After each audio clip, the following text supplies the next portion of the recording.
अगर भारत का संविधान लागू न हुआ होता तो शायद हम कहीं वहीं अपने इलाके में गाय भैंस चरा रहे होते। कुछ लोगों को मौका मिला तो उन्होंने किताब गीता कुरान लिखी। उनके लिए सबसे बड़ी अहमियत गीता कुरान की होगी, किसी को अपने धर्म की किताब की होगी।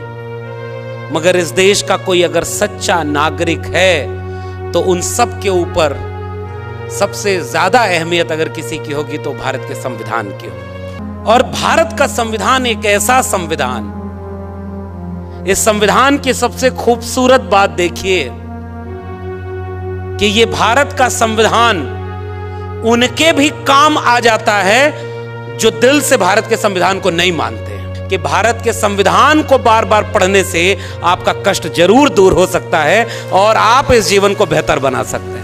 ओबीसी के हित के लिए जो कमीशन गठित करना है वो नहीं बनाया जा रहा है, जिससे ओबीसी का कल्याण नहीं हो रहा है। इससे नाराज होकर डॉक्टर अंबेडकर ने मंत्रिमंडल से इस्तीफा दे दिया। इस देश के प्रधानमंत्री जब विदेश में जाते हैं तो दोनों बाहें फैलाकर कहते हैं कि मैं युद्ध के देश से नहीं बुद्ध के देश से आया हूं, और जब भारत लौटते हैं तो बुद्ध के खिलाफ युद्ध छेड़े हुए हैं। इस बात को नागपुर से ज्यादा कौन बेहतर समझ सकता है। इस संविधान का हमने लाभ लिया है। आज बचाने की बारी आई तो हम अपना परिवार बचा रहे, हम अपनी नौकरी बचा रहे, हम अपनी जिंदगी बचा रहे। जय भीम वो भी बोल रहे हैं जो उनकी शरण में खड़े होकर अपने आंदोलन को बेच दिया। शुक्रिया इस बात का भी कि आपने संविधान दिवस समारोह रखा है, और संविधान दिवस समारोह जिस बिल्डिंग में हो रहा है, जिस भवन में हो रहा है, इसका नाम ही बाबा साहब doctor Bhimrao Ambedkar international centre है। तो इसी को हमारे यहाँ हिंदी में कहावत कही गई है, सोने पर सुहागा। बाबा साहब को याद करना है, बाबा साहब के नाम के भवन में याद करना है, और उनके सबसे शानदार काम भारत के संविधान पर बात करनी है। तो ये एक ऐतिहासिक मौका है हम जैसे लोगों के लिए। सबसे शुरुआत में ही बातचीत के ये कबूलनामा जो मैं बहुत शिद्दत से हर बार कबूल करता हूँ कि मैं उत्तर प्रदेश के पूर्वांचल के एक ज़िले आज़मगढ़ का रहने वाला एक किसान, गरीब, सामान्य परिवार का एक व्यक्ति, जो शायद वहीं कहीं गाय भैंस चराया करता होगा क्योंकि उसके पुरखे वही काम किया करते थे, लेकिन हमारे हाथ से खेती किसानी के औजार छीनकर, गाय भैंस चराना छोड़कर हमारे घर वालों ने हमें पढ़ने का मौका दिया, हाथ में कलम और किताब दी और यहाँ तक पहुँचे। तो अक्सर ये लगता था कि घर वालों की मेहनत से, उनकी कुर्बानी से हम यहाँ तक पहुँचे हैं, और ये ठीक भी है। मगर जब खुद को जाना, अपना इतिहास जाना, तो ये कबूल करते हैं कि न जाने कितने लोगों के घर वाले चाहते होंगे कि उनके बच्चे आगे बढ़ें, मगर जाने कितनी पीढ़ियाँ कुर्बान हो गईं। आज हम यहाँ हैं तो इसलिए हैं क्योंकि इस देश में भारत का संविधान और मंडल कमीशन लागू है। अगर भारत का संविधान लागू न हुआ होता तो शायद हम कहीं वहीं अपने इलाके में गाय भैंस चरा रहे होते। यहीं से मेरी शुरुआत है संविधान दिवस को याद करने की। संविधान ने हमें इंसान का दर्जा दिया, हमें बराबरी पर लाकर खड़ा किया, और संविधान को हम यहाँ से याद करते हैं। कभी फुर्सत मिले तो पढ़ना मुझे, कभी फुर्सत मिले तो पढ़ना मुझे, मैं तुम्हारी बेमिसाल उलझनों का समाधान हूं, मैं भारत का संविधान हूं। असल में जब भी हम भारत के संविधान को याद करते हैं, कुछ लोगों को मौका मिला तो उन्होंने किताब गीता कुरान लिखी। उनके लिए सबसे बड़ी अहमियत गीता कुरान की होगी, किसी को अपने धर्म की किताब की होगी। मगर इस देश का कोई अगर सच्चा नागरिक है तो उन सब के ऊपर सबसे ज़्यादा अहमियत अगर किसी की होगी तो भारत के संविधान की होगी।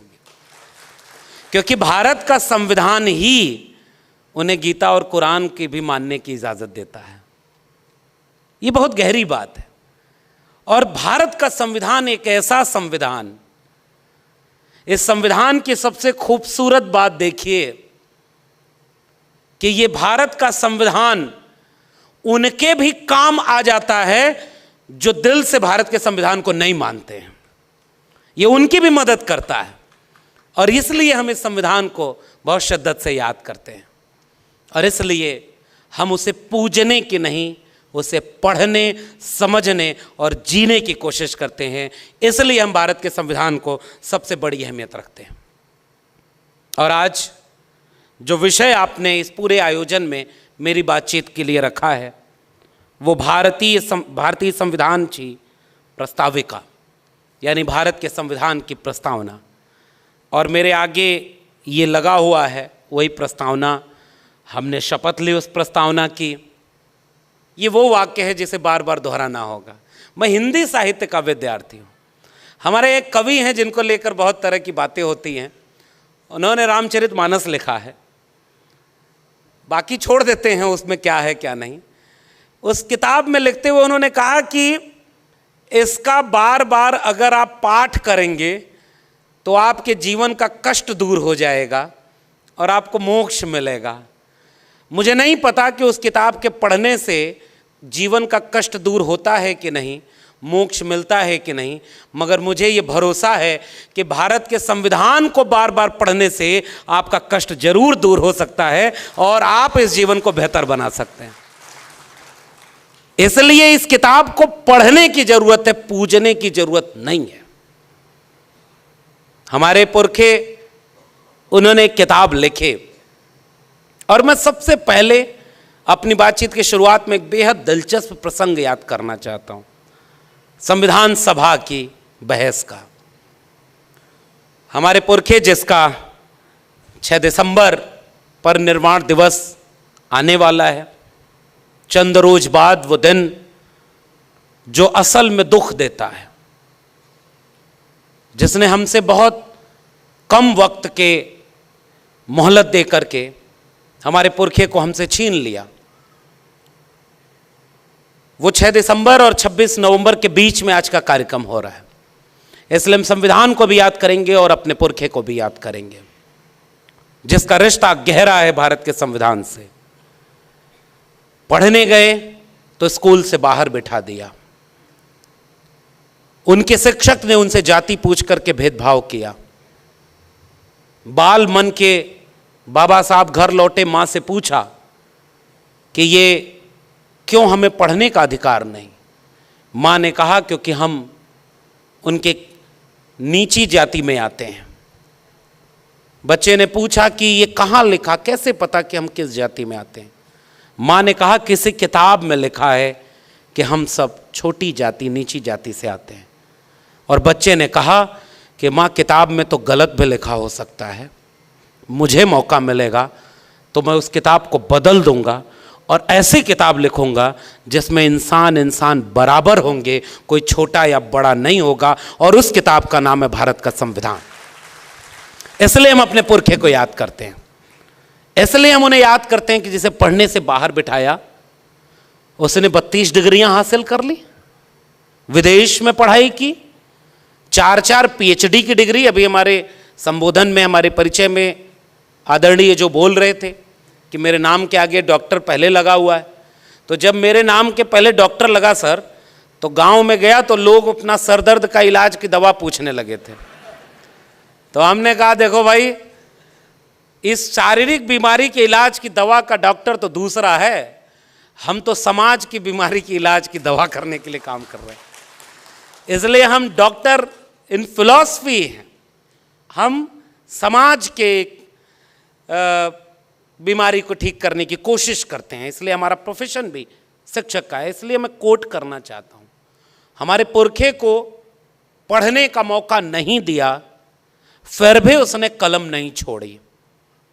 32 डिग्रियां, 4-4 PhD की डिग्री, और एक भी डिग्री फेक डिग्री नहीं थी। इशारे में समझ जाइए, सारी डिग्री ओरिजिनल थी। ये नहीं था कि कोई डिग्री मांगी तो ओरिजिनल डिग्रियां, हुनर और काबिलियत ऐसी कि उन्होंने अपने हुनर और काबिलियत से जब भारत का संविधान बनने की प्रक्रिया शुरू हुई और चुना जा रहा था, तो बहुत सारे लोग ये बात समझते हैं कि एहसान कर दिया किसी ने बाबा साहब डॉक्टर भीमराव अंबेडकर को संविधान की प्रारूप समिति का अध्यक्ष बनाकर। मगर हकीकत यह है कि उस वक्त पूरे मुल्क में उनसे ज्यादा काबिल और हुनरमंद दूसरा कोई था ही नहीं जो संविधान सभा की प्रारूप समिति का अध्यक्ष बनाया जा सके। उतने पढ़े लिखे, उतने हुनरमंद थे। मैं गया हूं उस जगह, गुजरात के सयाजी बाग बड़ोदरा में, पुराने लोग जानते होंगे। बाबा साहब लौट कर आए तो नौकरी करने गए, और नौकरी भी ऑफिसर रैंक के थे, पढ़कर आए थे। अपनी काबिलियत से वो नौकरी जिसका वादा था वो करने गए, चपरासी फाइल फेंक कर दिया करता था, पीने का पानी अलग, और अपमान इतना, जलालत इतनी, रहने का घर नहीं दिया जाति देखकर। और जब इतना सब कुछ हुआ, एक जब बहुत ज्यादा ये अत्याचार बढ़ा, बाबा साहब टूट गए, वापस लौटने के लिए ट्रेन पकड़ने आए, तो वो आज भी वो जगह है संकल्प भूमि, जहां बैठकर वो रोए थे। मैं गया हूं उस जगह पर। बाबा साहब अंबेडकर का इतना अपमान, अगर वो देश छोड़कर भागने वाले होते तो इतनी डिग्रियां थी, विदेश में किसी भी देश में जाते, क्लास 1 की नौकरी होती, कोई जाति पूछकर भेदभाव नहीं करता, शान से जिंदगी जीते कि ये मुल्क रहने लायक नहीं है। इतना पढ़ लिख कर आए तब भी ये जातिवाद करते हैं, वो देश छोड़कर चले गए होते। मगर हमारे पुरखों का इतिहास ये है, वो भागने वाले नहीं, वो बदलने वाले थे। वहाँ उन्होंने संकल्प लिया कि मैं इतना पढ़ के लौटा हूँ तो मेरे साथ इतना भेदभाव, मेरे समाज के साथ कितना भेदभाव होगा। वहीं संकल्प लिया कि अब इस मुल्क में रहकर इस मुल्क की बेहतरी के लिए तब तक चैन से नहीं बैठूंगा जब तक अपने समाज को इस अपमान से मुक्त करने का बीड़ा न उठा लूं। इसलिए उस जगह को संकल्प भूमि के रूप में याद किया जाता है, और उस संकल्प को मैं याद करना चाह रहा हूं। और उस संकल्प की परिणति थी जो संविधान तक की यात्रा पहुंची। आजाद हुआ भारत तो इस देश में, इसकी आवाज थोड़ी ठीक करा दीजिए, अचानक बढ़ गई। तो जब देश आजाद हुआ तो कोशिश ये की गई कि बाबा साहब को गायब कर दिया जाए। ये हकीकत है इस देश की। बाबा साहब का पूरा लिखा हुआ कब प्रकाशित हुआ? 1980 के आसपास। जिसका आजादी में पूरा योगदान भी न हो, जिसके दिल में धर्म ज्यादा बड़ा अहमियत रखता हो, जिन लोगों ने इस देश में ये लिखा है, महाराष्ट्र के लोगों, आपकी भाषा में, आप ही के बीच के लोग थे, जिन लोगों ने ये लिखा कि ये कुनबी, किसान, तेली, कुम्हार संसद में बैठकर क्या करेंगे, उन लोगों को तो इस देश में पढ़ाया गया कि वो आज़ादी की लड़ाई के दीवाने थे, वो राष्ट्रभक्त थे। जिनके दिल में धर्म ज़्यादा बड़ा था वो भी देशभक्त पढ़ाए गए, और जिन्होंने इस मुल्क की कुर्बानी के लिए क्या क्या नहीं सहा, उनकी किताबें नहीं छपी गईं।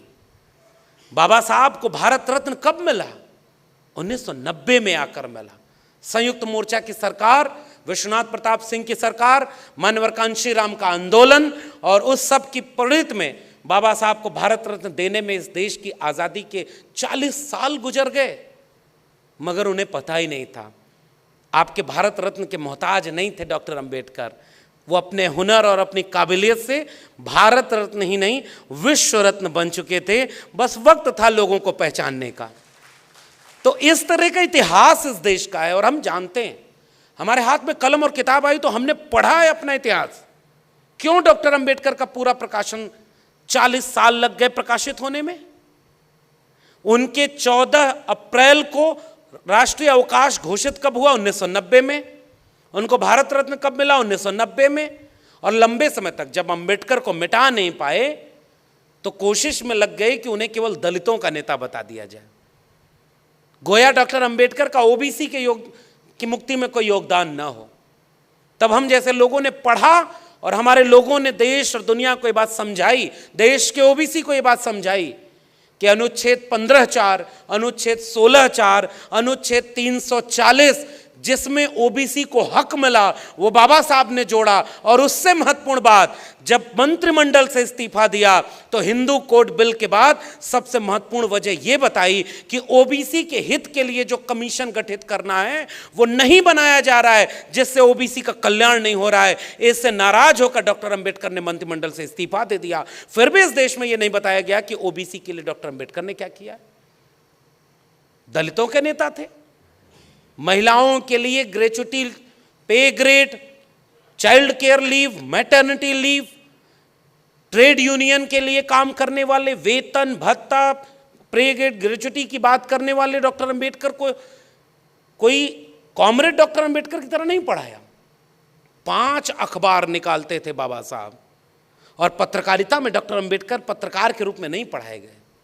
फेमिनिस्ट मूवमेंट में महिलाओं के आंदोलन के रूप में डॉक्टर अंबेडकर नहीं पढ़ाए गए। तो ये सारी यात्रा ये थी कि उनको बांट दिया जाए, कमज़ोर कर दिया जाए। मगर एक बात बाबा साहब भी जानते थे, इसलिए यूं ही नहीं लिख दिया था कि शिक्षा वो शेरनी का दूध है, उसे जो पिएगा वो दहाड़ेगा। बाबा साहब के लोग पढ़ने लगे, और आज देखिए देश नहीं दुनिया में जन आंदोलन और न्याय की हर लड़ाई में अगर कोई सबसे बड़ा आइकॉन है तो बाबा साहब डॉक्टर भीमराव अंबेडकर हैं। ये इस देश का और उनका हुनर था, और इसलिए हम बाबा साहब को याद करते हुए संविधान को याद करना चाहते हैं। और इसलिए हम ये बात कहना चाह रहे हैं कि इस संविधान में हिंदू, मुस्लिम, सिख, ईसाई सबको समान लिखा है। हिंदू, मुस्लिम, सिख, ईसाई सबको समान लिखा है। मिटाकर जाति पाति भेदभाव बाबा साहब ने संविधान लिखा है।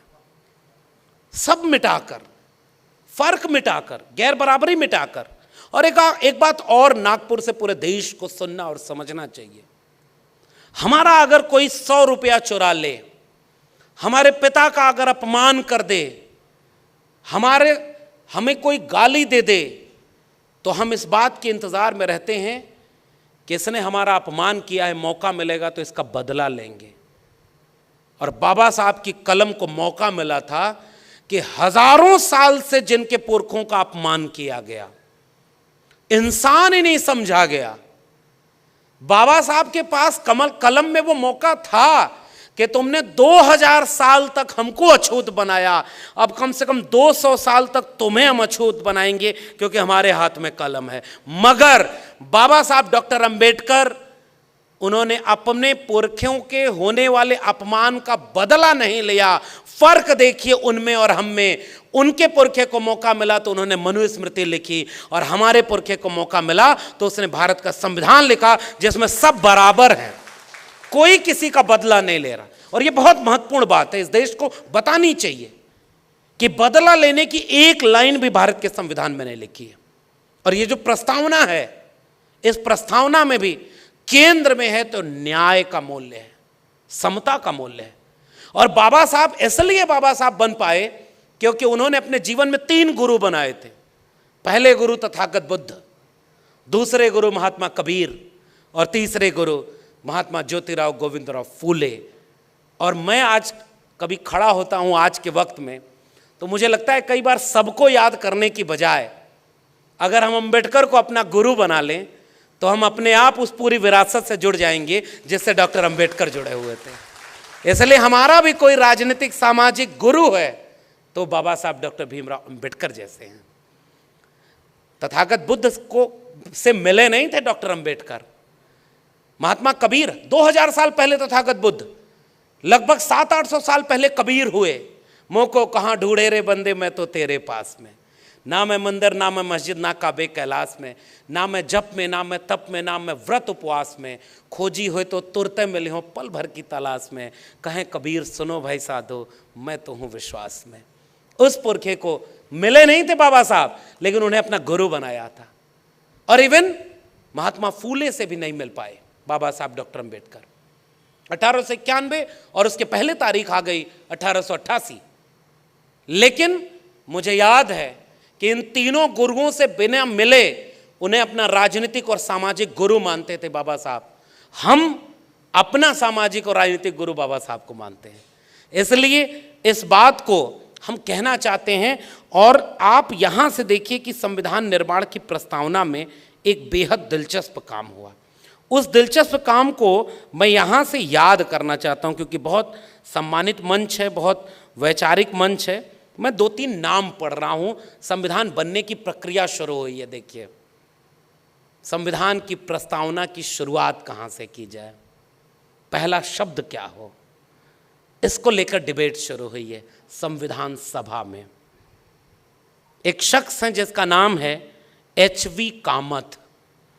इन्होंने सुझाव दिया कि भारत के संविधान की शुरुआत यानी प्रस्तावना की शुरुआत ईश्वर के नाम पर हम भारत के लोग से होनी चाहिए। यानी सबसे पहला नाम होना चाहिए ईश्वर। दूसरे शख्स हैं संविधान सभा में गोविंद मालवीय।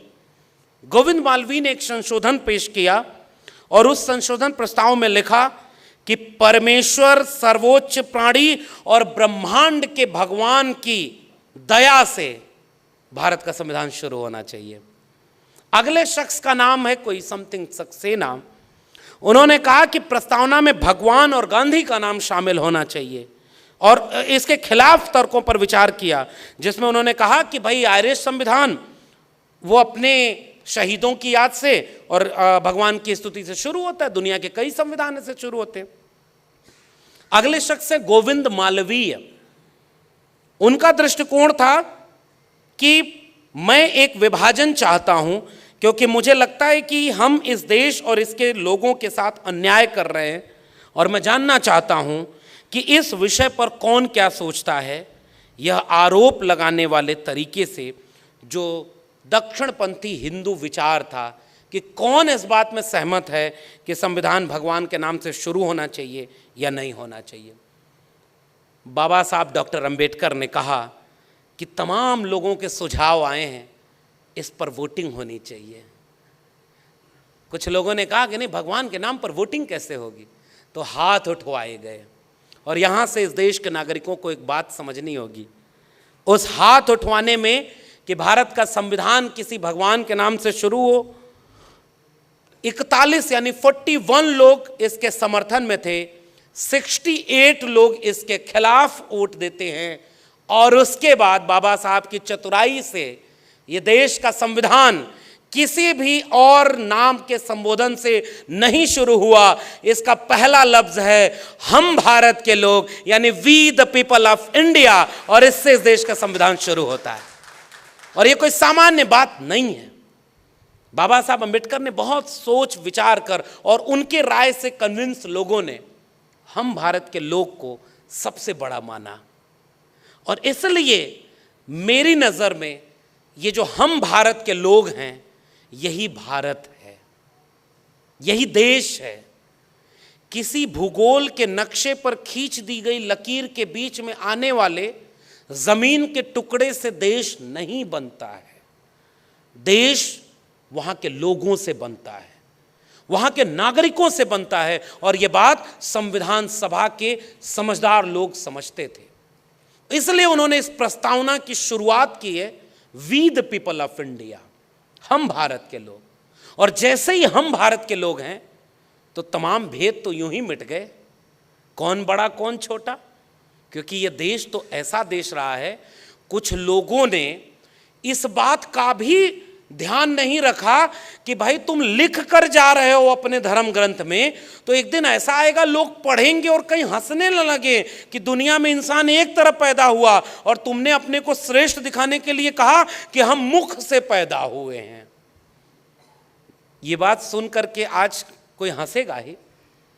इस देश के प्रधानमंत्री जब विदेश में जाते हैं तो दोनों बाहें फैलाकर कहते हैं कि मैं युद्ध के देश से नहीं, बुद्ध के देश से आया हूं। और जब भारत लौटते हैं तो बुद्ध के खिलाफ युद्ध छेड़े हुए हैं। इस बात को नागपुर से ज़्यादा कौन बेहतर समझ सकता है। समझदार को इशारा काफ़ी। तो वो युद्ध जो बुद्ध को याद कर रहे, कहाँ और देश बदल रहा है, समय बदल रहा है। देखिए, सर्वोच्च न्यायालय में बाबा साहब की मूर्ति लगाने में भी आज़ादी का अमृत काल आ गया। 75 साल लग गए कि बाबा साहब की मूर्ति वहां पर लगाई जाए। लेकिन वो एक ऐतिहासिक दिन था। आज उस देश में न्याय की सबसे बड़ी संस्था, जिसमें मनु को सबसे बड़ा न्यायाधीश माना था लोगों ने, उसके सीने पर चढ़कर एक बैरिस्टर बाबा साहब अंबेडकर की तस्वीर सर्वोच्च न्यायालय के सामने खड़ी है, जो रात के अंधेरे में भी डराएगी अगर किसी ने अन्याय की कोशिश की भी तो। इसलिए इन तस्वीरों और इन मूर्तियों की अहमियत होती है। हमारा खौफ उनसे पूछो जो हमारे पुरखों की मूर्तियों से भी डर जाते हैं। आज तक इस दुनिया में सबसे ज्यादा मूर्ति बनी तो तथागत बुद्ध की, और सबसे ज्यादा मूर्ति तोड़ी गई तो बाबा साहब अंबेडकर की। ये इस देश की सच्चाई है, और इसलिए हम we the people of India पर बात करने आए। उन्होंने क्या कुछ नहीं सहा था, फिर भी आप देखिए कि सबकी मुक्ति और आजादी की लड़ाई की, आजादी के लिए इस संविधान में सब कुछ लिख दिया। मैं एक और कोट करना चाह रहा हूं। बहुत गंभीर परिषद बैठी हुई है।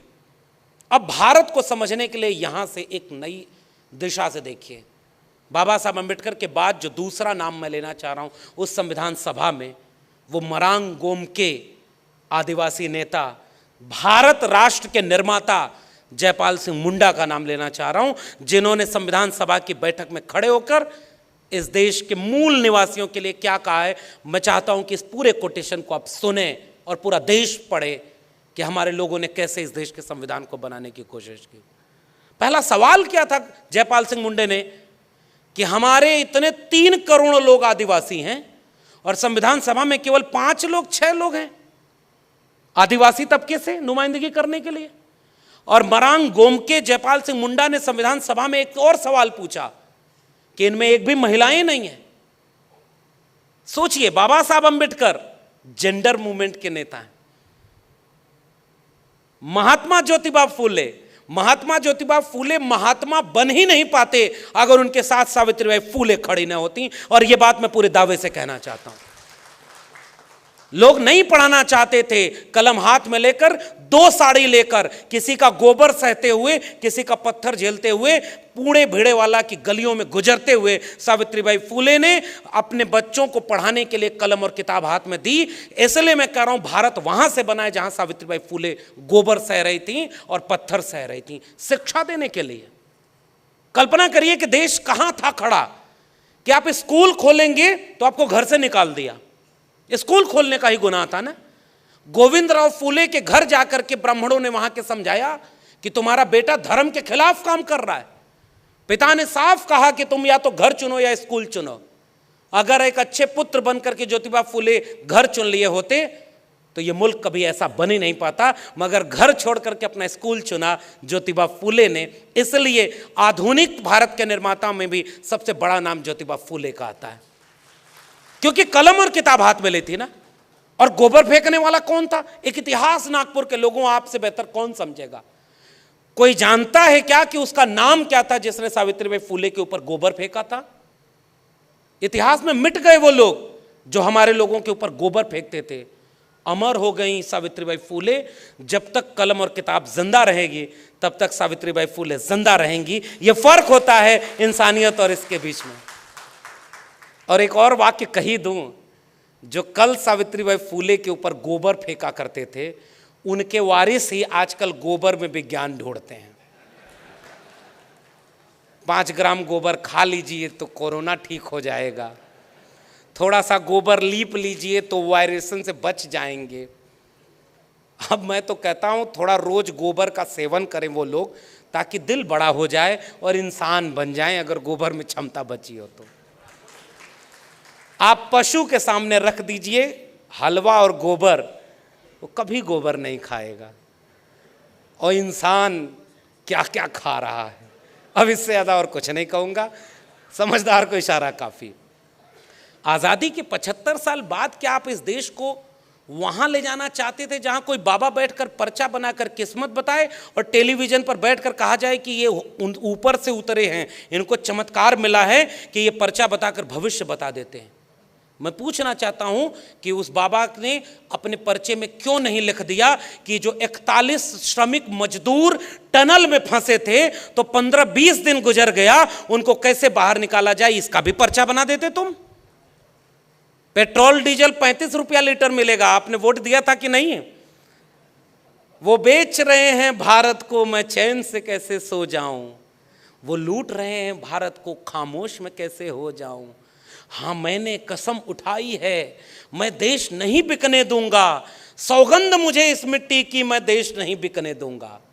समझदार को इशारा काफी। कौन ये नारा लगाया था? और जैसे ही प्रधानमंत्री बने, रेल बेच दिया, बैंक बेच दिया, LIC बेच दी। आप लोग तो गवर्नमेंट एम्प्लॉय हो। मैं देखो ज्यादा नहीं बोलूंगा ताकि आप लोगों के ऊपर कोई आंच ना आए, हम तो वैसे ही उनके रडार पर हैं। वो रोज हमें खोजते हैं कि ये जाकर लोगों को जगा रहा है, इसलिए सबसे बड़ा दुश्मन ये है। तो फिर भी लेकिन इशारे में बात तो बोलूंगा ही। आपने वादा किया था कि कुछ नहीं बेचेंगे, और जैसे ही मौका मिला सब बेच रहे हो। क्या नहीं बिक रहा है बताइए? सरकारी नौकरी और सरकारी शिक्षा दो ही जगह ना आरक्षण बचा था, सब कुछ बेच दिया। एरोप्लेन बेच दिया, हवाई चप्पल वाले को हवाई जहाज में उड़ाएंगे, हवाई जहाज बेच दिया।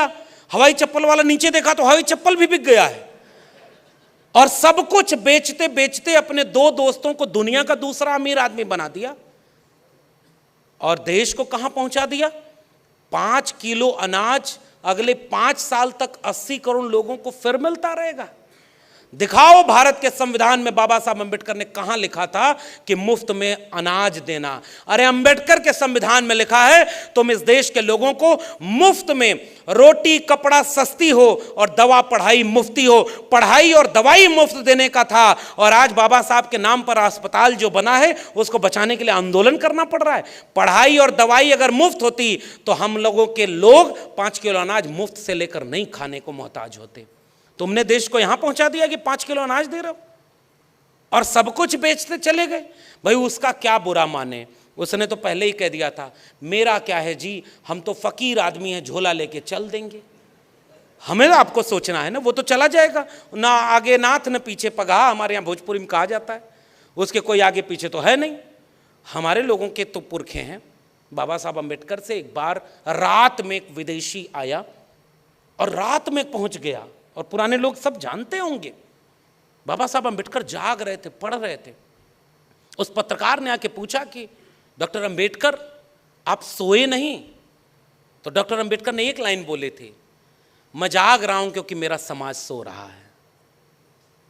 इतना जागे, अपने बच्चे कुर्बान किया, परिवार तबाह हुआ, घर ठीक से नहीं चला पाए, और बहुत कम उम्र में हमें छोड़कर चले गए, केवल इसलिए कि हम उनके बनाए हुए भारत को बचा भी नहीं पाएंगे।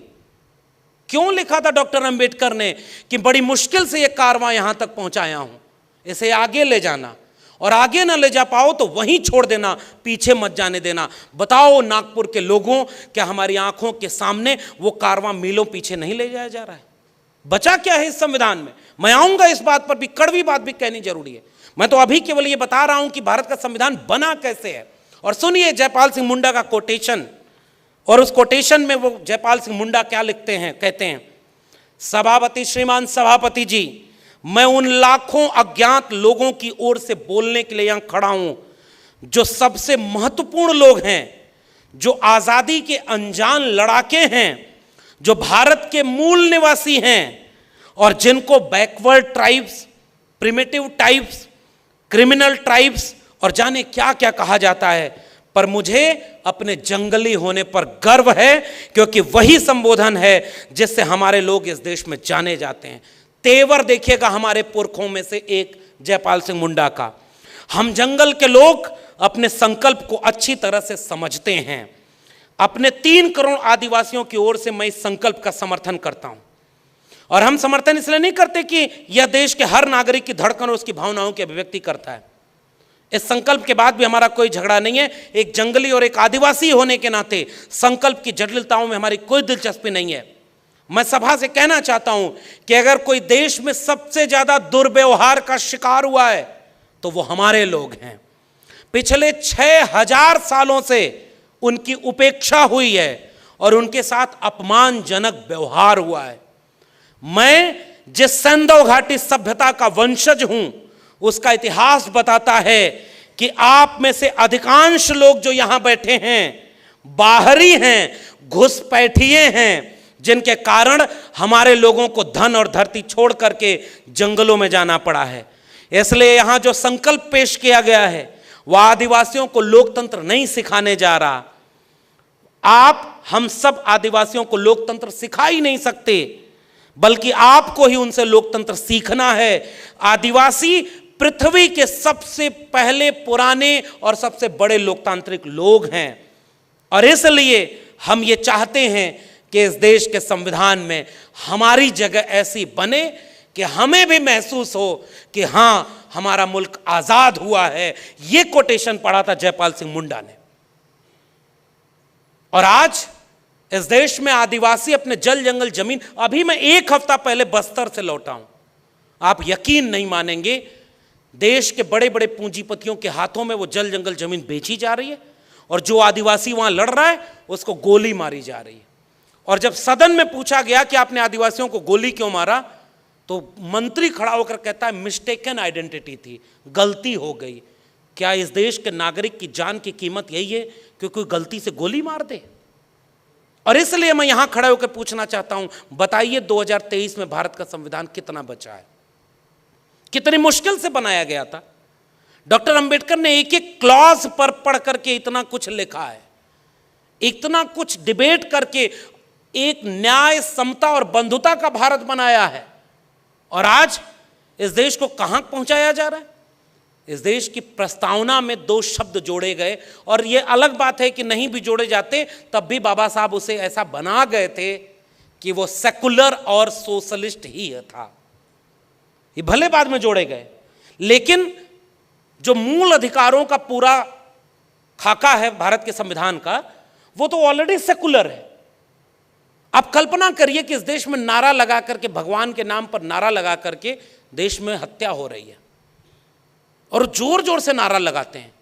मैं याद करना चाहता हूं, अभी कुछ दिन पहले 15 अगस्त जब था, तो देश के बड़े बड़े नेता कहते थे हर हाथ तिरंगा, हर घर तिरंगा, क्योंकि आजादी का अमृतकाल चल रहा है।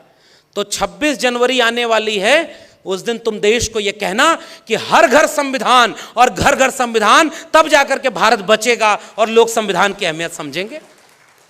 तिरंगे से प्रेम है उनको जिनका यहीं चंद किलोमीटर पर मुख्यालय है और 52 साल तक तिरंगा ही नहीं फहराया था।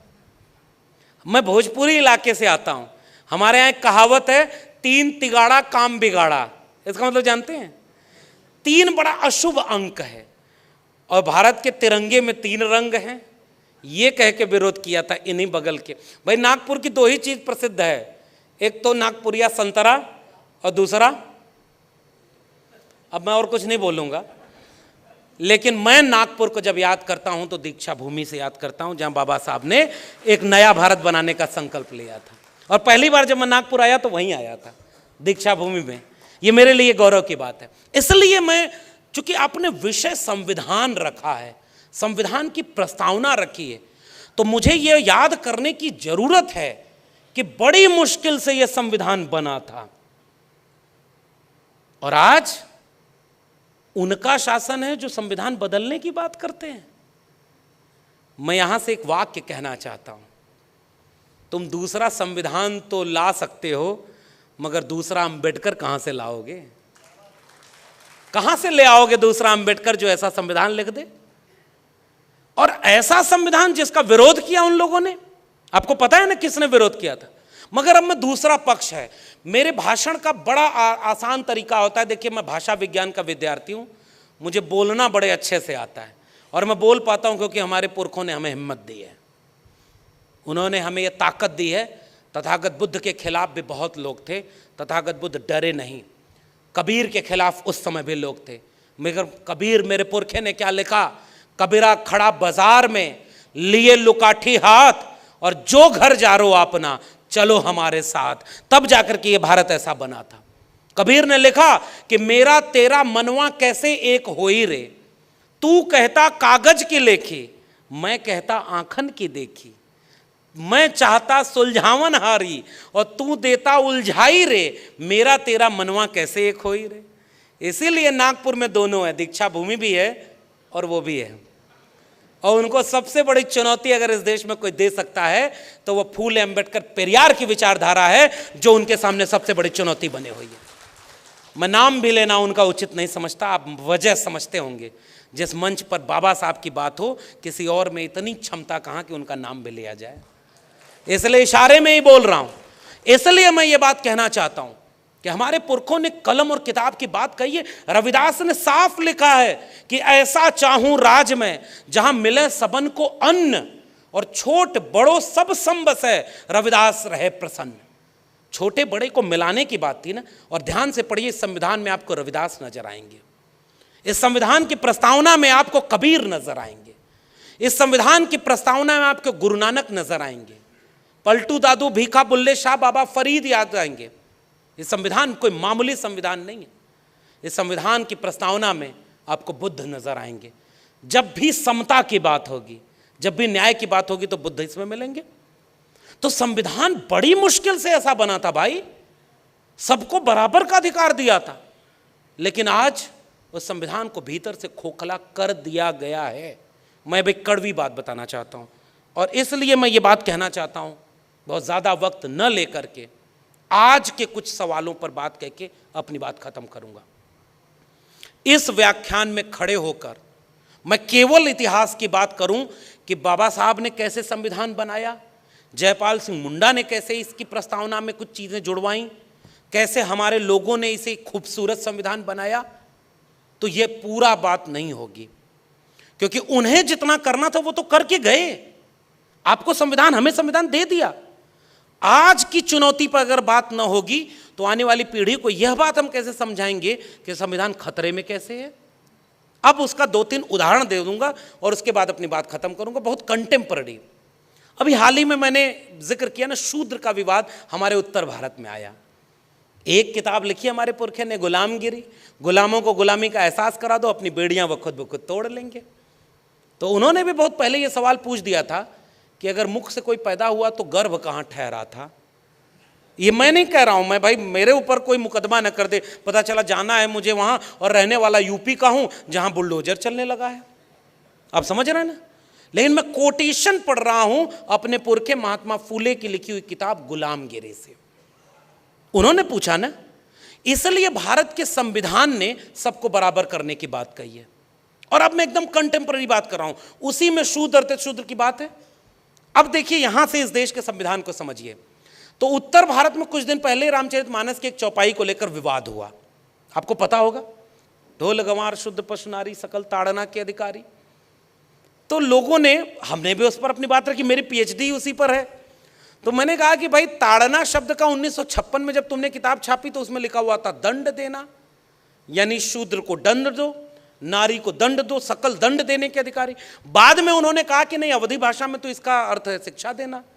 तो हमने कहा कि अच्छा, जहां लिखा है ढोल गंवार शूद्र पशु नारी, तो वहां लिख दो ढोल गंवार। अब मैं शूद्र के ऊपर क्या है बोल दूं, अपना कुछ दिन जाति रख करके वहां कुछ दिन ताड़ना करा लो, नारी की जगह पुरुष लिखवा लो। इसका मतलब वो अर्थ तो नहीं है, शूद्र का अर्थ तो शूद्र ही है। तो हमसे किसी ने एक टीवी डिबेट में बैठा, एक वही सब, माला तो कर में फिरे जीप फिरे मुख माई, और मनवा तो 34 पर ऐसे मन ना रंगायो रंगायो जोगी कपड़ा, कबीर साहब ने लिखा है ना। तो आजकल ऐसे जोगी बहुत हैं, कुछ तो मुख्यमंत्री भी बन गए हैं। तो अब मैं तो कबीर को याद कर रहा हूं और किसी पे बोल भी नहीं रहा हूं।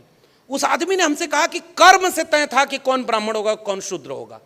मैंने एक सवाल किया, मेरी जाति कौन सी है, तो वो कहा शूद्र में आती है, ओबीसी की, क्योंकि हमारे अछूत बना दिया था बाबा साहब ने, तो साफ लिखा है अनटचेबल था। तो ओबीसी किस में आते हैं, शूद्र में। तो मैंने कहा कि अच्छा, मैं हूं जाति से शूद्र और दिल्ली विश्वविद्यालय में प्रोफेसर हूं, तो मेरा पेशा कौन सा हुआ, तो कहा ब्राह्मण का। तो मैंने कहा फाइनली मैं क्या हूं, ब्राह्मण या शूद्र। वो कहा कि नहीं ये वो। मैंने कहा बस समझ गए ना भाई, तुम कहते हो कि कर्म से सब लोग ब्राह्मण, कर्म से सब शूद्र हैं, तो एक असिस्टेंट प्रोफेसर ब्राह्मण है कि नहीं। वो तुरंत कहा नहीं नहीं वो वाला ब्राह्मण नहीं। हमने कहा बस अब यहां से सुनो, ये संविधान बनने का मतलब क्या था, कोई ब्राह्मण कोई शूद्र नहीं होगा ना। बाबा साहब अंबेडकर का 2 कोटेशन जो सब लोग जानते हैं फिर भी पढ़ना जरूरी है। 26 नवंबर 1949 का भाषण, और डॉक्टर अंबेडकर ने कहा कि आज से हम अंतर्विरोधों के दौर में प्रवेश कर रहे हैं। हमने एक व्यक्ति एक वोट का अधिकार देकर राजनीतिक बराबरी तो दे दी, मगर यदि इस देश में सामाजिक और आर्थिक गैर बराबरी दूर नहीं हुई तो राजनीतिक बराबरी के कोई मायने नहीं निकलेंगे। डॉक्टर अंबेडकर ने चेतावनी दी थी। आज आपको क्या लगता है, सामाजिक और आर्थिक गैर बराबरी दूर हुई? आज भी घोड़ी चढ़ने पर किसी को मारा जाता है, आज भी मूंछ रखने पर कोई मारा गया।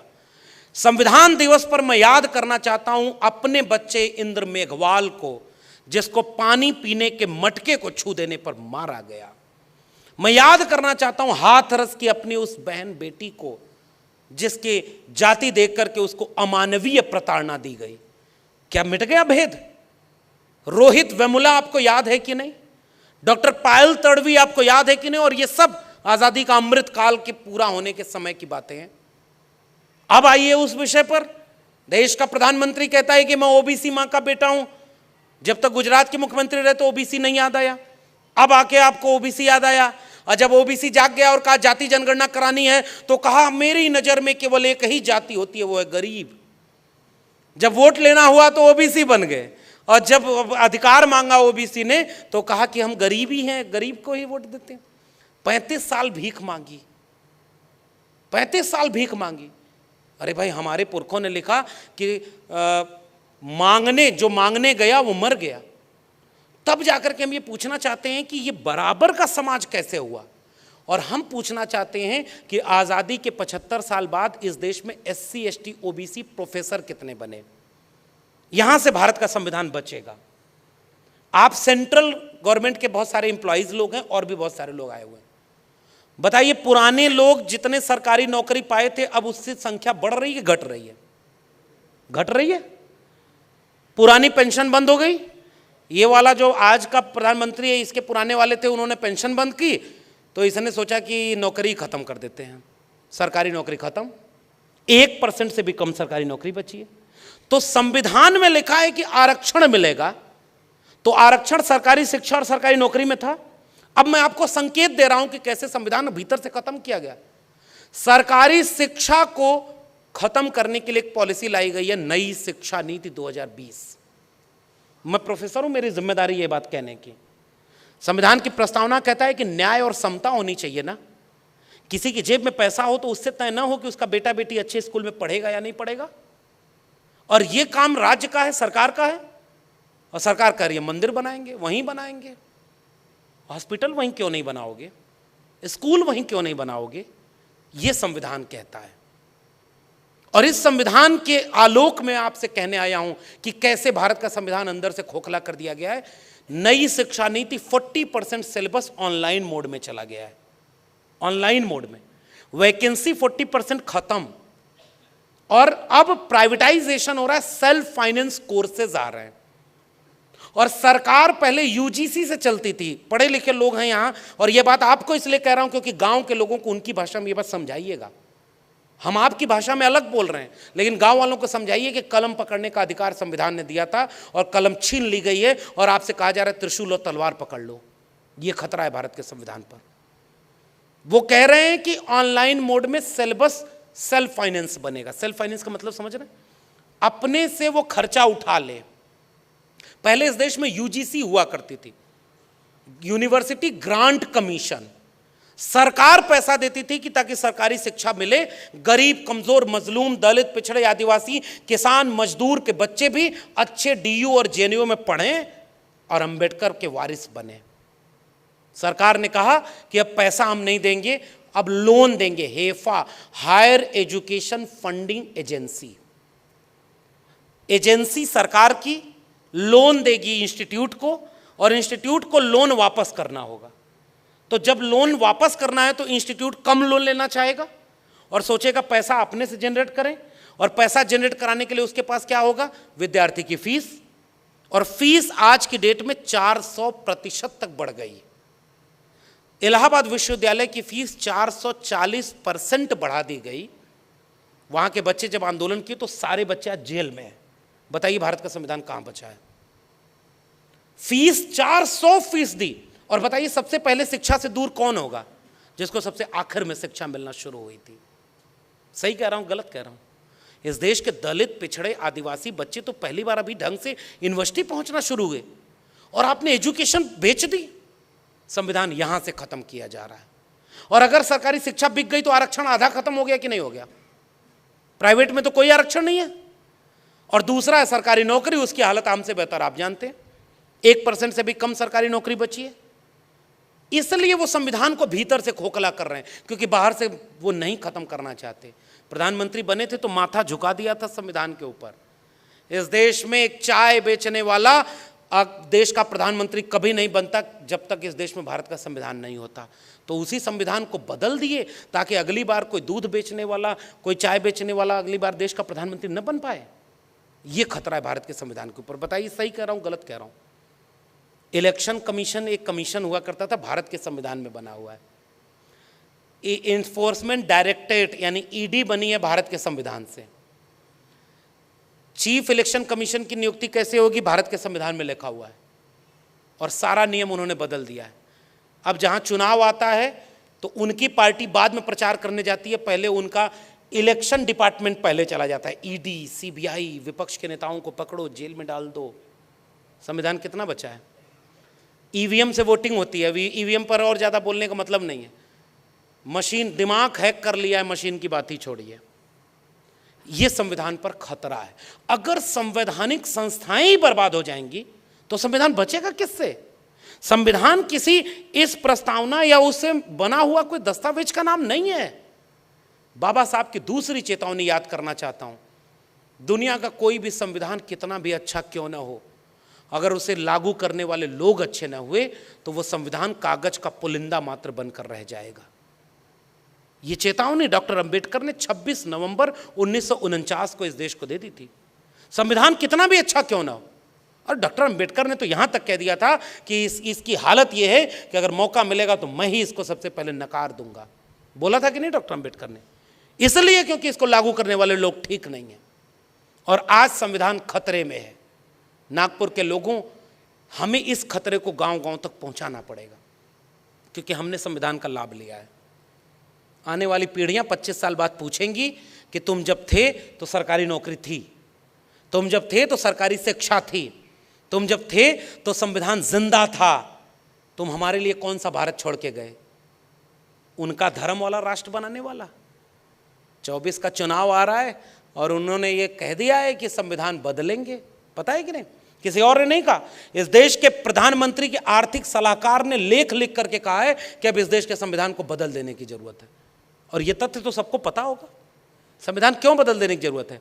क्योंकि हर धर्म की किताब के ऊपर है संविधान, और कुछ लोग अब इसे नीचे करके धर्म ऊपर करना चाहते हैं। यह खतरा है इस देश के संविधान के ऊपर। अब एक आखिरी में एक और कोटेशन, जिसमें कामयाबी क्यों हो रही है इनको और हमें क्या करना है, मैं यहां अपनी बात खत्म करूंगा। आप भारत के संविधान का आर्टिकल 51A वो कहता है कि इस देश में लोगों को, अच्छा शिक्षा आपकी पहले ही बर्बाद कर दी, अब पढ़े लिखे लोग हैं नहीं, नौकरी आपको मिलेगी नहीं, तो 5 किलो अनाज तो 5 साल मिलेगा, आप कहेंगे उसी में सब कुछ मिल रहा है। तो शिक्षित जनता नहीं है तो संविधान को जानेगी कैसे? आज हमारे सामने ये चुनौती है। मैं अभी बस्तर गया था तो वहां के लोगों ने पतले पतले संविधान छपवाए थे, आसान भाषा में छपवाया था, और गांव में उसे बांटते हैं कि इस संविधान को पढ़ो, इसमें तुम्हें ये अधिकार मिला है। हमारे लोग अभी यही नहीं जान पाए कि इस संविधान से हमें मिला क्या है। तो पहला निवेदन मेरा पूरे देश के लोगों को यही रहता है कि आप अपने लोगों को, हमारे लोगों को ये बात समझाइए कि संविधान नहीं था तो पढ़ने का अधिकार नहीं था, संविधान नहीं था तो तालाब से पानी नहीं पी सकते थे। और ये तो महाराष्ट्र की जमीन है। हम भले याद करते हैं ज्ञानदेव, नामदेव, तुकाराम को, हम भले याद करते हैं शाहू जी और फूले साहब को, लेकिन हम ये भी जानते हैं कि वही इलाका इस देश का है जहां गले में मटका और पीठ पर झाड़ू बांधा गया था। उनको बस ये बात बताने की जरूरत है कि संविधान नहीं था तो क्या था, संविधान है तो क्या क्या मिला है। सीना तान कर जिनको कहा था कि मुख्य सड़क से नहीं चलेंगे, आपकी मेहरबानी देखिए, वो हवाई जहाज से उड़ के आते हैं और कहते हैं कि हम बाबा साहब का भारत बनाएंगे। ये बदलाव आया ना भारत के संविधान से। इसलिए मेरा मानना यह है, हम पढ़े लिखे लोगों की जिम्मेदारी है कि आसान भाषा में हम पढ़े लिखे लोग नौकरी पा गए तो गांव में जाते नहीं, अपने लोगों से मिलते नहीं। और एक किस्सा बता दूं पुराने लोगों को, बाबा साहब अम्बेडकर के पास एक व्यक्ति गया जो उन्हीं की अपनी कम्युनिटी से था, और उसने जाकर बाबा साहब से कहा कि मैं IAS बन गया। उस समय ICS था, और उस समय अब जो IAS कहा जाता है, जो कलेक्टर, बहुत बड़ा पद। उसने कहा कि बाबा साहब आपकी वजह से IAS बना हूं, बहुत बड़ी नौकरी मुझे मिल गई, मैं आपके लिए कुछ करना चाहता हूं, बताइए आपके लिए क्या करूं।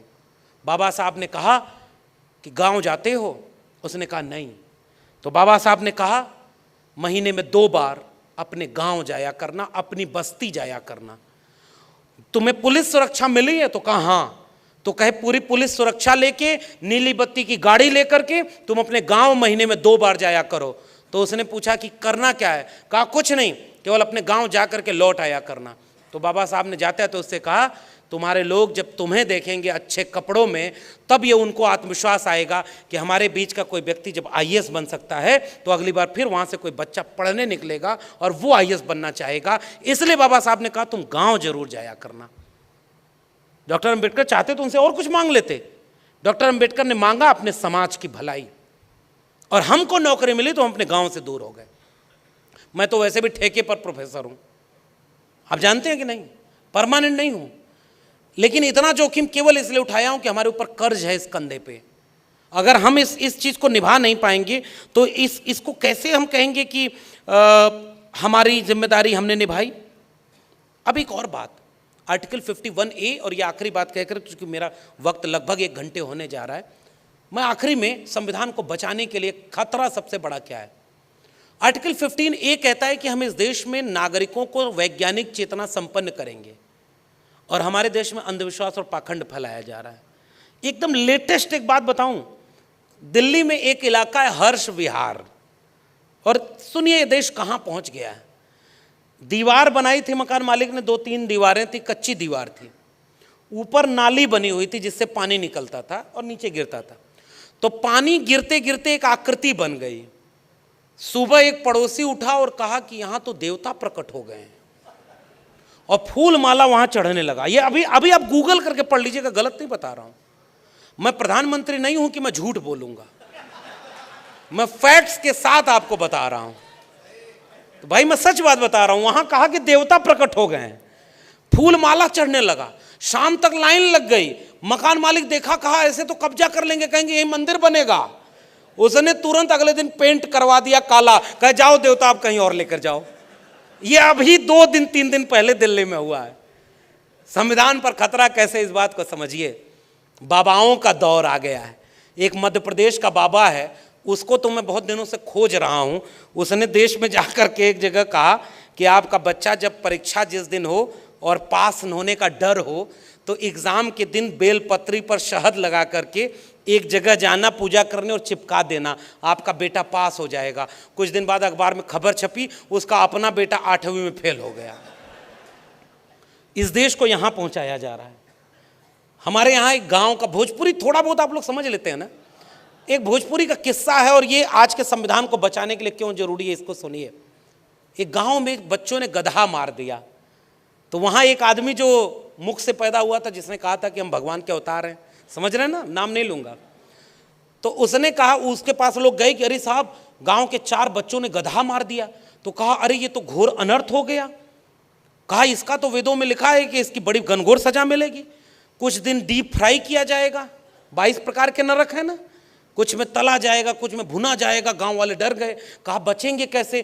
कहा कि हवन करानी होगी, 25 गांव के हमारे बिरादरी के लोगों को बुलाकर खिलाना होगा, बड़ा खर्चा आएगा। तब तक पीछे से एक गांव वाला जाकर उनके कान में बोला कि मालिक जो 4 बच्चे गधा मारे हैं उसमें एक आपका बेटा संतोष भी था।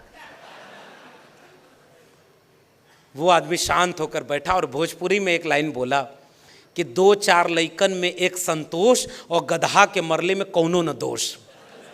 समझ गए ना आप लोग। जैसे ही उसके ऊपर आया उसने कहा कोई दोष नहीं है, ठीक है, मुक्त है। हमारे पुरखे ज्योतिबा फूले ने एक नाटक लिखा है, तृतीय रत्न उसका नाम है, विथ रेफरेंस बता रहा हूं। और तृतीय रत्न नाटक में उन्होंने लिखा है कि एक आदमी जो बहुत परेशान था, जीवन में कष्ट था, और उस कष्ट लेकर के वो उसके पास गया, कहा कि हुजूर बड़ा जीवन में बुरा दिन चल रहा है, कोरोना में नौकरी चली गई, बिजनेस व्यापार ठप हो गया है, कैसे मुक्ति मिलेगी? उसने कहा कि लाओ कुंडली देखते हैं, तुम्हारा शनि ठीक जगह पर नहीं है। चंद्रयान तो अभी जाकर चांद पर उतरा। हमारे यहाँ लोग पतरा देख करके मंगल ग्रह से शादी तोड़वा देते थे। मंगल को नहीं पता था कि धरती पर उसकी वजह से शादी टूट रही है, लेकिन हमारे यहाँ ये सब चलता है भाई।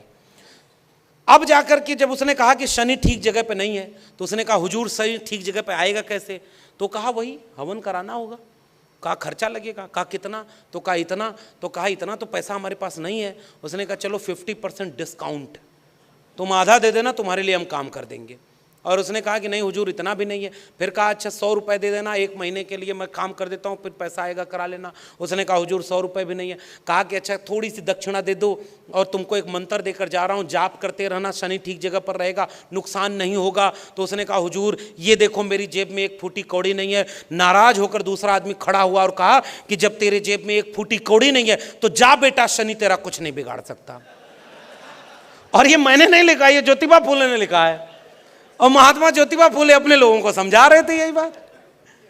ये सर, अरे भाई क्या कथा भागवत में बाबा साहब जिसको गुरु मानते तो उसने क्या लिखा?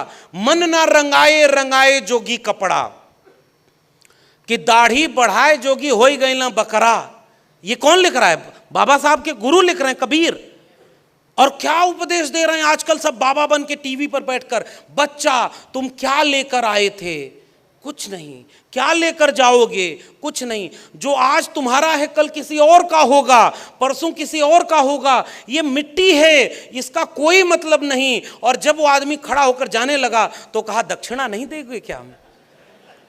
तो वो भी आदमी खड़ा होकर कहा, अब जैसे उसने एक बड़ा बड़ा दिलचस्प किस्सा है, मैं आखिरी में बता रहा हूं। उसने कहा कि हुजूर बड़ा कष्ट है जीवन में, तो उसने एक मंत्र लिख कर दिया कागज पर कि इसको लपेट के रख लो, इसका जाप करते रहना, तुमको मुक्ति मिल जाएगी, कष्ट दूर हो जाएगा।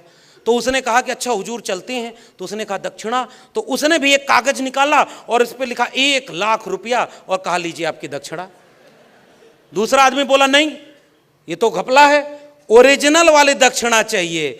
तो उसने आदमी ने कहा कि हमको भी ओरिजिनल वाली मुक्ति चाहिए, तुम ये पर्चा दे रहे हो तो हम यही पर्चा देंगे, इसका मतलब कि तुम अगर धोखा दे रहे हो तो थोड़ा हम भी दे लें। और इसलिए मैं आर्टिकल 15(1)(a) की बात करना चाहता हूं। इस देश को जिस समय कलम और किताब की जरूरत थी, साइंटिफिक टेम्परामेंट की जरूरत थी, अंधविश्वास और पाखंड में ढकेला जा रहा है। और इसलिए मैं इस चेतावनी को आपके सामने रखना चाह रहा हूं। मैं विश्वविद्यालय का एक प्रोफेसर जानता हूं कि अगर कलम और किताब हाथ से छीन ली गई तो चेतना नहीं पैदा होगी। बाबा साहब इसलिए बने क्योंकि उन्होंने पहले पढ़ाई की थी। कबीर साहब बन गए क्योंकि उन्होंने अपनी आंखों से देख करके सच्चाई बयां की थी, और इसलिए वो कबीर बने। फूले साहब जाकर फ्रेंच रिवॉल्यूशन और अमेरिकन रिवॉल्यूशन पर थ्योरी पढ़ते हैं और गुलामगिरी अमेरिकन रिवॉल्यूशन के नाम समर्पित करते हैं, तब वो फूले बने थे। शाहू जी महाराज की धरती पर खड़ा हूं, उन्होंने बाबा साहब को पढ़ाने के लिए और अखबार निकालने के लिए मदद की। कलम और किताब हमारे लोगों की ताकत है, और आज हमारे हाथ से कलम और किताब छीनी जा रही है। और केवल वो चाहते हैं कि धर्म के नाम पर दंगा होता रहे इस देश में, मंदिर मस्जिद की लड़ाई होती रहे। इसलिए संविधान को यहां खतरा है, न हिंदू खतरे में है, ना कोई मंदिर खतरे में है, न कोई और खतरे में है। अगर खतरे में है तो इस देश का संविधान खतरे में है। और इसलिए मैं आपसे कह के जा रहा हूं और इस बात के साथ विदा लेना चाहूंगा, हमारे कंधों पर कर्ज है। मैं भाषण देके चला जाऊंगा, आपने इतना सम्मान से बुलाया, मैडम ने फ़ोन किया था, हम आए, आने जाने खाने पीने रहने की व्यवस्था, इतना अच्छा मंच, कार्यक्रम खत्म हो जाएगा, इसके बाद क्या होगा? मैं भी सम्मान लेकर चला जाऊंगा, खुश हो जाऊंगा कि मुझे सुनने इतने लोग आए, इतना प्यार कर रहे थे। नहीं साहब, जिम्मेदारी इसके आगे कहीं है। सारा खतरा मोल लेकर इस संविधान को बचाना हमारी जिम्मेदारी है। अगर नहीं बचाए तो हमने फ़ायदा लिया, और हमारी आंखों के सामने इस देश में दिल्ली में खड़े होकर के संविधान की प्रतियां जलाई गई कि नहीं जलाई गई? उनमें से कोई जेल में है? नहीं है। आप इस देश को अंधविश्वास में ढकेल दीजिए, आप जेल में नहीं होंगे। और प्रोफेसर हैनी बाबू हमारे विश्वविद्यालय के प्रोफेसर जेल में है। उमर खालिद नाम का एक शिक्षक शोधार्थी जेल में है। सिद्दीक कप्पन एक पत्रकार था जो हाथरस कवर करने गया था, उसको जेल में डाल दिया। ये कौन सा संविधान बचा है? जिसको मन करो जेल में डाल दो। गौरी लंकेश, नरेंद्र दाभोलकर, पंसारे, कलबुर्गी को गोली मार दी गई। उनका कर्ज हमारे ऊपर नहीं है क्या? ये संविधान अगर बचा होता तो उनके कातिल जेल में होते कि नहीं? रोहित वेमुला को मारने वाले गुनहगारों में से कोई जेल में है क्या? डॉक्टर पायल तड़वी को मारने वालों में से कोई जेल में है क्या? हमारे लोग आज भी सबसे ज्यादा जेल में बैठे हुए हैं, और जो हम बाहर हैं हम अपनी जिम्मेदारी नहीं निभा रहे। हमको लगता है कि हमें नौकरी मिल गई तो देश को हमारा पेट। एक राजा ने, एक दरबारी था, उसको जब पूछते थे, एक दिन कहा कि तुमको कोई दिक्कत है, तो कहा हमको गाय दूध पीने का बड़ा शौक है, वैद्य ने बताया है, तो गाय दे दिया। जब तक गाय नहीं थी तब तक आके कहता था आपके राज्य में बड़ा कष्ट है, पेट्रोल का दाम 100 रुपये ऊपर हो गया है, डीजल 100 रुपये के ऊपर है, सिलेंडर 1200 रुपये हो गया, लड़के शिक्षा मांगने जाते हैं तो कहते हैं धारा 370 हटा दिया, कोई कहता है कि हमको रोजगार दे दो तो कहते हैं कि मंदिर वहीं बना रहे हैं। वो किस पर बात ही नहीं करते। तो जब गाय मिल गई तो उसके बाद जब से आता था कहता था सब चंगा सी।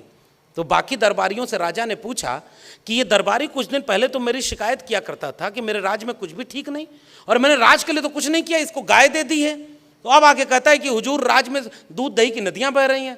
तो दरबारी बोला एक दिन वही गाय वापस ले लीजिए, फिर देखिए ये क्या करता है। क्योंकि उसका पेट भरा था तो उसको लगता था सबका पेट भरा है। इसलिए मैं कहना चाहता हूँ और निवेदन करना चाहता हूँ, इस सभागार से बातें दूर तक जाएंगी, मैं जानता हूँ। हम लोग तो जागरूक लोग हैं साहब। मेरी जितनी उम्र नहीं होगी उससे ज़्यादा उम्र जिन्होंने संघर्षों में खपाई है वो लोग बैठ के मुझे सुन रहे हैं। तो मैं कोई नई बात नहीं कहने आया हूँ, मैं तो आपसे हिम्मत लेकर लौटूंगा। तमाम लोगों ने सड़क पर लड़ाइयाँ लड़ी हैं, वो हॉस्पिटल बचाने के लिए लोग लड़ रहे हैं वहाँ पर। तो हम लोग कोई 30 मार खां लोग नहीं हैं, और न हम कोई नई बात कहने आए, लेकिन हम ये कहना चाहते हैं कि हमारे अंदर एक ही चीज है, और वो है निडरता और सच बोलने का साहस, जो हमें हमारे पुरखों से मिला है। इसीलिए हमको आज भी देश में कोई सम्मान मिलता है तो वो फूले अंबेडकर पेरियार की वजह से मिलता है। हमारी वजह से हमारे अंदर कोई वैसी काबिलियत नहीं, हम उनके सपनों को पूरा करना चाहते हैं, और इसलिए हम लोगों की आंख में खटकते हैं। लोग हमें खोजते हैं कि इसकी आवाज को दबा दिया जाए। वो तो अंबेडकर के भी खिलाफ थे, लेकिन जब वो नहीं डरे, जिनके पुरखे, हमारे पुरखे उनके पुरखों से नहीं डरे, तो हम इन माफी वीर के पुरखों से डर जाएंगे क्या? इनको ये गलतफहमी नहीं होनी चाहिए। हम बिना डरे इस संविधान की प्रस्तावना के एक एक लफ्ज की हिफाजत करने का संकल्प लेते हैं। हम संकल्प लेते हैं कि इस संविधान की प्रस्तावना में we the people of India है। हमें नफरत किसी से नहीं करनी, हमें तो बड़ा करके दिल सबको जुटाना है। हमारे पुरखे ने सबके लिए काम किया था भाई। जब the problem of Indian rupee लिखा डॉक्टर अंबेडकर ने, तो उसके ऊपर आरबीआई बना। तो आरबीआई क्या केवल दलित पिछड़े आदिवासियों के लिए था क्या? वो पूरे देश के लिए था। तो हमारे पुरखे ने पूरे देश को मोहब्बत में, प्यार में बांटा है और उसको पिरोया है। हमारे बुद्ध ने सबको इंसानियत का पाठ पढ़ाया है, और आज हमारे सामने नफरत का खेल चल रहा है। पहचानिए उन दुश्मनों को। और राजनीति पर इसलिए टिप्पणी करता हूं क्योंकि अंतिम निर्णय राजनीति लेती है। इसीलिए बाबा साहब के सच्चे वारिस मान्यवर कांशीराम ने राजनीति को गुरु किल्ली कहा था। पुराने लोग जानते होंगे, यहीं से तो गए थे।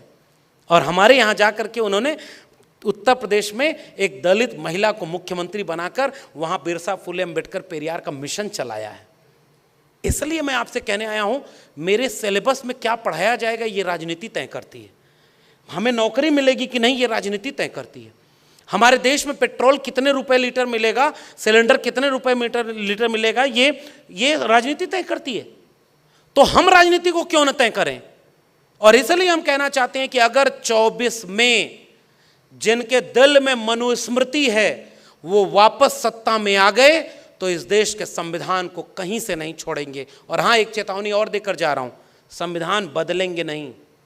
इस भ्रम में नहीं रहना चाहिए कि किसी दिन घोषणा होगी कि आज से संविधान बदला जा रहा है। नहीं, संविधान यही रहेगा, मगर अंदर से उसे ऐसा खोखला कर दिया जाएगा कि हमारे लोग वापस उस गुलामी में पहुंच जाएंगे जिस गुलामी से आज़ादी की लड़ाई फूले अंबेडकर पेरियार ने अपना सब कुछ कुर्बान करके लड़ी थी, और वो होगी मानसिक गुलामी।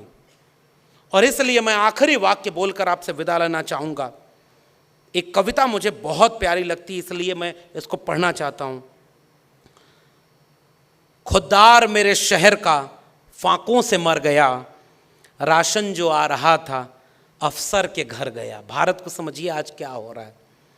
चढ़ती रही मज़ार पर चादर तो बेमिसाल, बाहर जो एक फ़कीर था सर्दी से मर गया। रोटी अमीरे शहर की कुत्तों में बंट गई, फाका गरीबे शहर का बच्चों को मिल गया।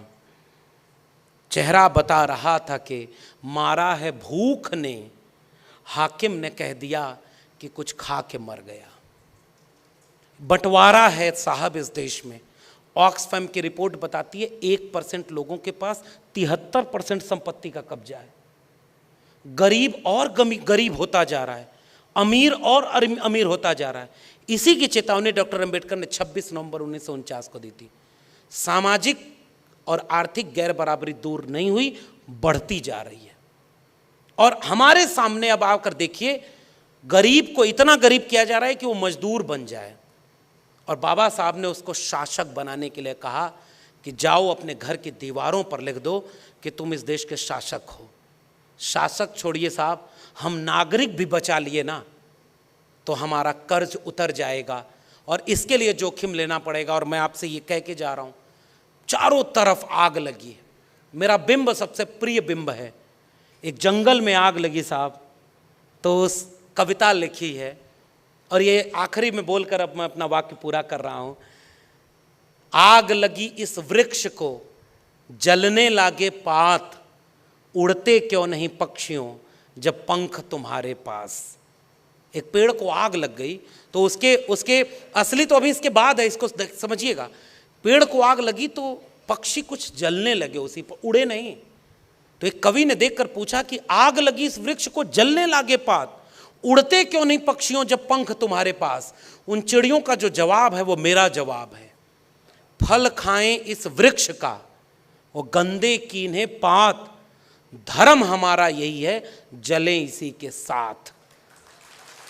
इस पेड़ का हमने फल खाया है, इस संविधान का हमने लाभ लिया है। आज बचाने की बारी आई तो हम अपना परिवार बचा रहे, हम अपनी नौकरी बचा रहे, हम अपनी जिंदगी बचा रहे। उसी जंगल में आग लगी तो एक चिड़िया चोंच से एक बूंद पानी ले आती और आग पर डाल देती, और फिर जाती एक बूंद पानी लाकर आग पर डालती। बाकी पक्षी हंस रहे थे, इतनी बड़ी जंगल की आग लगी है, वो तुम्हारे एक चोंच के एक बूंद पानी से बुझ जाएगी।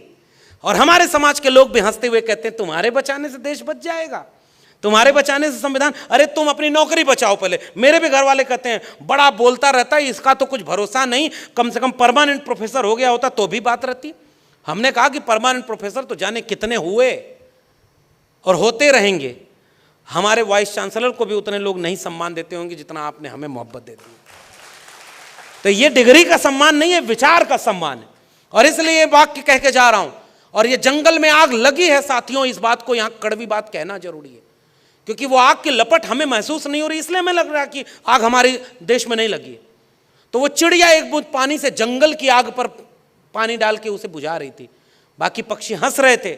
चिड़िया ने जवाब दिया कि मैं जानती हूं कि मेरे एक बूंद पानी से ये जंगल की आग नहीं बुझेगी, मगर जब इस जंगल की आग का इतिहास लिखा जाएगा तो मेरा नाम आग लगाने वालों में नहीं, आग बुझाने वालों में शामिल होगा। इसलिए हम इस बात को कहना चाहते हैं और इसलिए कह के जा रहे हैं, संविधान बचाने की इस लड़ाई में याद रखिएगा, हमारे आपके होने न होने का सारा कुछ इस पर निर्भर करता है कि इस देश में संविधान होगा या नहीं होगा। इसलिए सब कुछ लुटाकर इस संविधान को अगर बचा पाए तभी हमें इस बात का मौका है कि हम फूले अम्बेडकर पेरियार का नाम भी अपने जबान से लें। वरना जय भीम वो भी बोल रहे हैं जो उनकी शरण में खड़े होकर अपने आंदोलन को बेच दिए हैं। वहां भी जाकर मूर्ति पर माला, इस देश के प्रधानमंत्री भी अम्बेडकर की मूर्ति पर माला पहनाते हैं। भाई वो भी जय भीम और नमो बुद्धाय बोलते हैं। तो जय भीम बोलने से आंदोलन नहीं बचेगा, देश बचाना होगा। तो वही बात, कबीरा खड़ा बाजार में लिए लुकाठी हाथ, और जो घर जा रो अपना चलो हमारे साथ। इसी बात को कहते हुए आपसे विदा लूंगा, फिर मिलेंगे। तब तक के लिए जय भीम, जय मंडल, संविधान जिंदाबाद, उल गुलान जिंदाबाद और इंकलाब जिंदाबाद।